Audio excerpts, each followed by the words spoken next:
Hello future doctors. तो आज हम द्रव्य गुण पार्ट 2 में जाति फल प्लांट के बारे में पढ़ेंगे। तो सबसे पहले इसका हम बोटेनिकल नेम देखते हैं। तो इसका बोटेनिकल नेम है मायरेस्टिका फ्रेग्रेंस।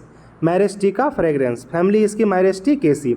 अब इसको याद कैसे रखेंगे, तो उसके लिए हम ट्रिक देखेंगे। इसका ट्रिक है माई जाति इज रिस्तिका फ्रैग। माई जाति इज रिस्तिका फ्रैग।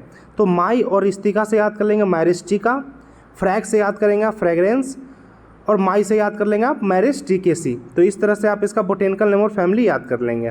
अब इसके पर्याय की बात करते हैं। तो पर्याय हैं इसके जाति केस, मालती फल, मज्जासार, जातिसार, सुमन फल। तो इस तरह से इसके ये पर्याय हैं। अब पर्याय को कैसे याद रखेंगे, तो इसके लिए हम ट्रिक देखेंगे। ट्रिक है इसका मालती और सुमन की जाति मज्जा है। मालती और सुमन की जाति मज्जा है। तो मालती से आप मालती फल याद रखेंगे, सुमन से आप सुमन फल याद करेंगे। जाति से यहाँ पे दो चीज़ याद रखना है आपको, जाति केस और जातिसार। मज्जा से याद रखना है आपको मज्जासार। तो इस तरह से आप इसका पर्याय आसानी से याद कर लेंगे। अब इसमें मॉर्फोलॉजी की बात करते हैं, मतलब स्वरूप की बात करेंगे। तो स्वरूप में जो हमारा जाति फल होता है सदाहरित होता है और वृक्ष होता है। इसका 10 से 15 फीट का ये हाइट में होगा। तो इस तरह से ये जनरल मॉर्फोलॉजी हो गया।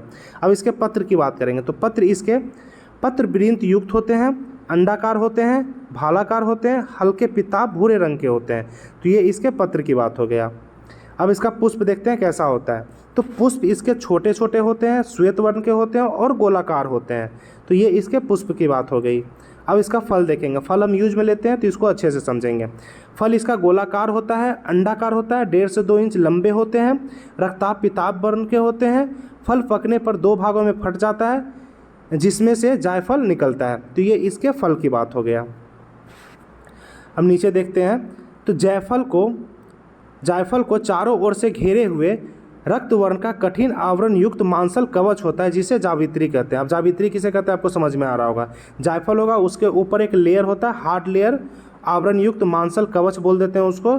उसी को हम क्या बोल देते हैं, पूरे होल पार्ट को हम जावित्री बोल देते हैं। तो इस तरह से ये जावित्री फल हो गया।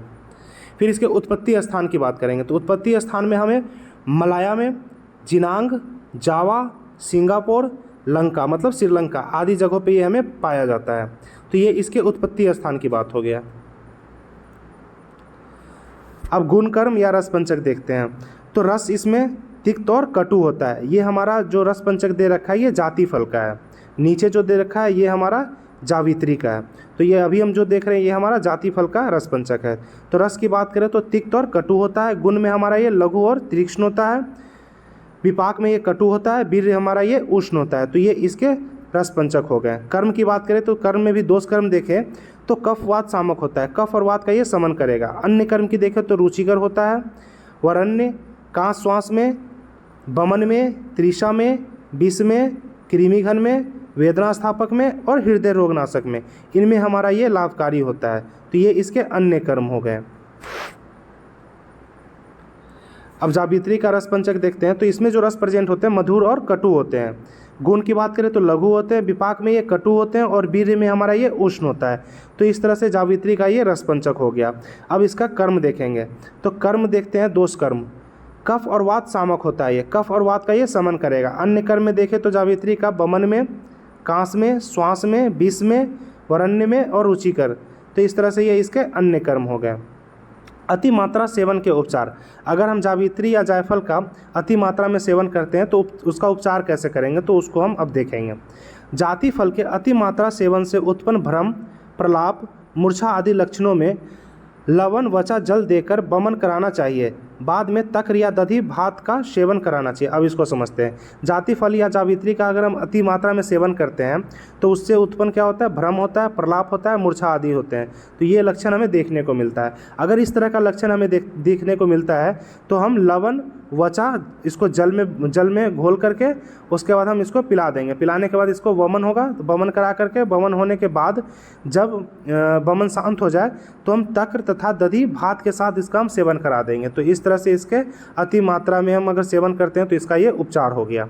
फिर इसके आमिक प्रयोग की बात करते हैं। तो आमिक प्रयोग में जायफल का शीत कषाय या हीम अजीर्ण में, त्रिषा और छर्दी में पिलाना चाहिए। अगर किसी को अजीर्ण हो रखा है मतलब इंडाइजेशन, त्रिषा, छर्दी हो रखा है तो जाति फल का हम शीत कषाय या हीम उसको हम पिला देंगे। तो इस तरह से ये सही हो जाएगा। दूसरा आमिक प्रयोग है जाति फल को पीसकर व्यंग या नीलिका में लेप करते हैं। अगर किसी को नीलिका या व्यंग हो रखा है तो जायफल को हम क्या करेंगे, पीस करके इसको हम यूज करा देंगे, लेप की तरह यूज करेंगे। फिर इसके प्रयोजांग की बात करते हैं। तो प्रयोजांग में इसका हम फल और जावित्री यूज में ले लेते हैं। मात्रा की बात करते हैं तो चूर्ण अगर हमें लेना होगा तो 0.5 से लेकर के 1 ग्राम तक हम चूर्ण यूज करेंगे। तेल अगर यूज में हमें लेना होगा तो 1 से 3 बिंदु मतलब 1 से 3 बूंद तेल हम यूज कर लेंगे। विशिष्ट कल्प में बात करें तो जाति फल आदि चूर्ण, जाति फल आदि बटी, ये इसके विशिष्ट कल्प या फॉर्मुलेशन की बात हो गई। अब इसका केमिकल कंपोजिशन देखेंगे। तो केमिकल कंपोजिशन में हमारा इसेंशियल ऑयल और फिक्स्ड ऑयल, ये हमारा केमिकल कंपोजिशन हो गया। अब जाति फल या जावित्री की बात करते हैं तो ये आपको जाति फल है और ये होल पार्ट जो देख रहे हैं ये जावित्री है। यही सूख करके हम जावित्री की तरह यूज करते हैं। ये इसके पत्र हो गए, ये इसके पुष्प है। तो आप देख सकते हैं मॉर्फोलॉजी, आप इससे टैली कर सकते हैं प्लांट को मॉर्फोलॉजी से।